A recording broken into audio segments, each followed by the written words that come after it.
So நம்ம இப்போ பார்க்க போகிற ஸ்டிச்சோட நேம் வந்து water filling. So water filling வந்துட்டு இந்த மாதிரி தான் வரைஞ்சிக்கணும். கரெக்டாக இந்த மாதிரி வரைஞ்சாதான், ஷார்ப்பாக இருக்கக்கூடாது. இதோட எட்ஜஸ் எதுவுமே மாதிரி வரைஞ்ச மாதிரி தான் இருக்கணும். ஸோ கரெக்டாக வந்துட்டு இந்த மாதிரி வரைஞ்சிட்டு அது மேலே தான் நம்ம வந்து ஷார்ட் செயினை வச்சு இந்த ஸ்டிச்சை போட போகிறோம். ஸோ கரெக்டாக அந்த எட்ஜஸில் என்ன மாதிரி வளைஞ்சிருக்கோ அந்த மாதிரியே வந்துட்டு நம்ம அது மேலே ஸ்டிச் போட்டு கொண்டு வரணும். ஸோ அந்த டேனிங்லனா பக்கத்துலேயே கரெக்டாக போட்டு கொண்டு வரணும். அப்போ தான் வந்து வாட்டர் ஃபில்லிங் வந்து நம்ம ப்ளவுஸில் நீட்டாக இருக்கும். இல்லைனா வந்துட்டு அது வந்துட்டு ஒரு மாதிரி நல்லா இல்லாத மாதிரி ஆயிரும்.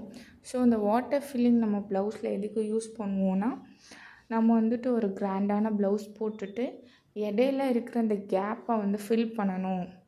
நமக்கு வந்து இந்த கிளாத்தை வந்துட்டு கிளாத்தாக இருக்கக்கூடாது, அதுவும் ஒரு டிசைனாக இருக்கணும்னா இந்த வாட்டர் ஃபில்லிங் வந்துட்டு யூஸ் பண்ணுவாங்க. ஸோ இந்த ஸ்டிச்சஸ் வந்து நிறையா ப்ரைடல் ப்ளவுஸில் யூஸ் பண்ணியிருக்காங்க.